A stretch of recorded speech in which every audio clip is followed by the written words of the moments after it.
Mas eu chamo a sua atenção.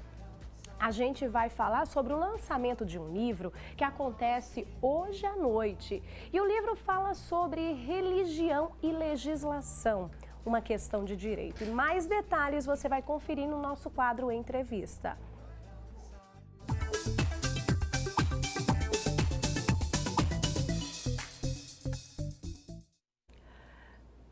E olha, para falar sobre o lançamento desse livro, eu vou conversar com o Fábio Dantas, ele que é escritor, advogado, gestor governamental, pós-graduado em Ciências da Religião e doutor em Ciências Jurídicas e Sociais.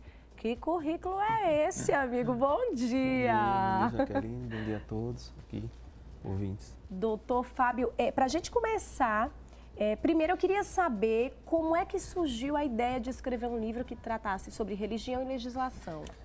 Então, eu verifiquei que a legislação do Brasil é muito esparsa, não tem muitos livros sobre o assunto e é um assunto interessante.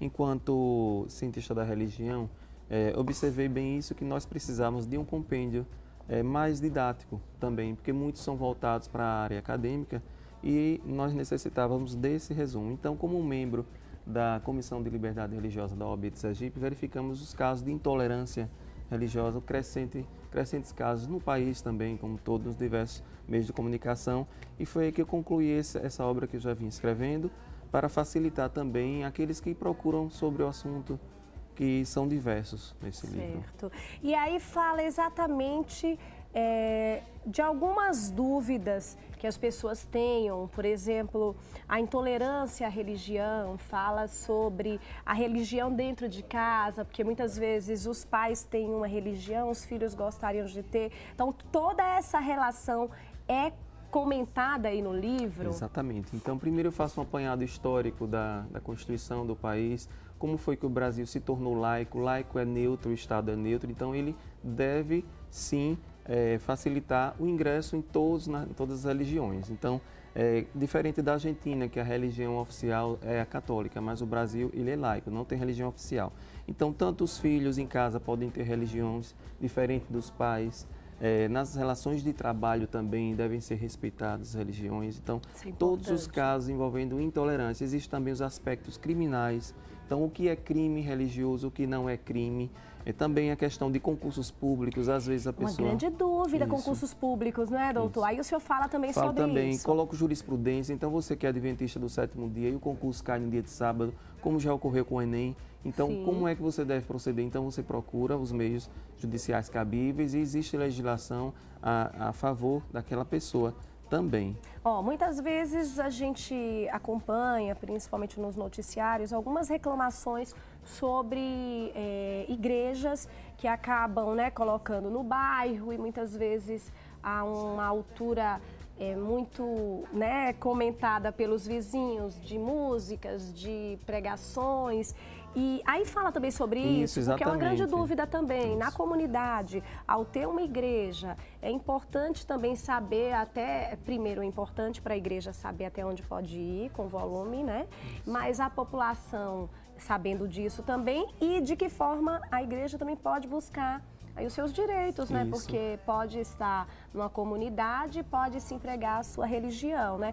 Primeiro que eu achei maravilhosa a iniciativa do senhor em falar sobre religião e legislação, porque aí fala muito também, prega pelo que eu já dei uma lida e conversando com o senhor também, a intolerância religiosa. Exatamente. Isso é importante a gente poder falar, não é, doutor? Exatamente, porque às vezes, como você falou, o barulho vem mais da intolerância, porque, por exemplo, em Aracaju existe uma lei municipal onde é definido a quantidade de decibéis, pelo dia 60, pela noite 50. Então, antes de você reclamar, chame, a polícia tem por dever, ir lá e medir quantos decibéis é que aquela igreja está causando na vizinhança, para saber se é caso de intolerância ou não. Que às vezes há uma reclamação exatamente pelas pessoas não aceitarem aquele tipo de religião. Acontece isso incomoda também. Por conta da intolerância mesmo, e não do barulho. Não do barulho. Eu gostaria de pedir licença aqui para o senhor, para pegar o livro e mostrar para quem está em casa.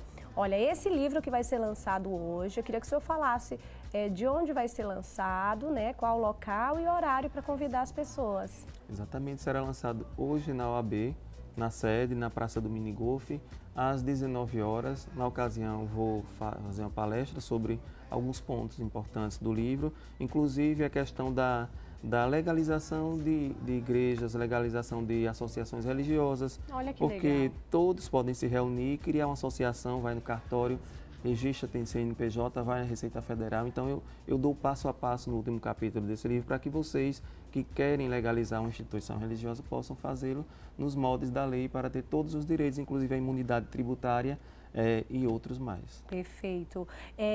Doutor Fábio, aqui também nessa obra é tratado aspectos que são poucos explorados, né? Porque a gente percebe que é muito pouco tratado esse tema. Exatamente, como a religião nas relações de trabalho, ele é um tema pouco mesmo visualizado em alguns livros, então é importante saber desde a fase pré-contratual e na fase contratual como é que o empregador deve se comportar para evitar qualquer tipo de intolerância que pode causar um crime. Existem os aspectos criminais também no livro, injúria, difamação envolvendo a liberdade religiosa, charlatanismo, curandeirismo, perturbação à prática de um ato religioso, porque a Constituição ela facilita a criação de uma organização religiosa, também a liberdade de culto e de crença. Então você pode até não crer em nada e você é protegido pelo Estado por não crer em nada e deve ser respeitada a sua crença. Perfeito. Quando o senhor fala aí sobre charlatanismo e curandeirismo, isso aí é importante, que fala sobre o aspecto criminal envolvendo a liberdade religiosa nesse contexto, Exatamente, não é? porque tem muitas pessoas sérias, como rezadeiras, que trabalham e que aquilo ali não se configura um charlatanismo, um curandeirismo, desde que você faça o tratamento médico convencional, Sim. concomitante com o tratamento espiritual. Porque a crença do ser humano, ela pode perpassar e você ir para um curandeiro e ser tratado, isso não se configura um curandeirismo, Certo. entendeu? Então eu coloco alguns aspectos, inclusive de jurisprudência, casos que já aconteceram no STJ, Superior Tribunal de Justiça, Sim. e alguns tribunais que analisaram alguns casos para proteger essas pessoas que trabalham com rezas, para saber que aquilo dali não é crime. Por outro lado, existem aquelas pessoas charlatãs que querem se aproveitar da fé alheia, da fragilidade, às vezes, das pessoas. Então, tudo isso eu abordo também nessa questão. Olha, muito interessante. Aqui também fala sobre liberdade religiosa de crianças e adolescentes. Exatamente. Também é um tema pouco explorado. É uma obra incrível aqui. Eu tenho certeza que vai ser muito interessante, que a leitura vai ser uma leitura informativa, acima de tudo, né? Porque muitas vezes a gente desconhece e acaba, pelo desconhecimento, agindo de forma que não seria legal, que não seria o ideal, né? Então é importante ter conhecimento, né? E a leitura também permite isso. E esse livro também ele vai ter um alcance nacional, vai ser distribuído nas livrarias do país, por uma editora também nacional. Então, quem tiver interesse depois, é só procurar pelo tema nos sites de busca, que vocês vão encontrar também à venda para todo o país. Olha aí, viu, gente? Uma obra que vai, né, ser nacional, de um sergipano nascido em Frei Paulo. É isso mesmo. Doutor Fábio, muito obrigada, sucesso. Reforço o convite para quem está em casa. Então, eu convido a todos vocês que têm interesse sobre o assunto, que vão hoje para a OAB Sergipe, na Praça do Minigolf, às 19 horas. Sejam todos bem-vindos lá. Olha, sucesso, viu? Eu quero agradecer mais uma vez a presença do senhor aqui no nosso programa. E esse foi o nosso quadro Entrevista. Espero que você de casa tenha gostado.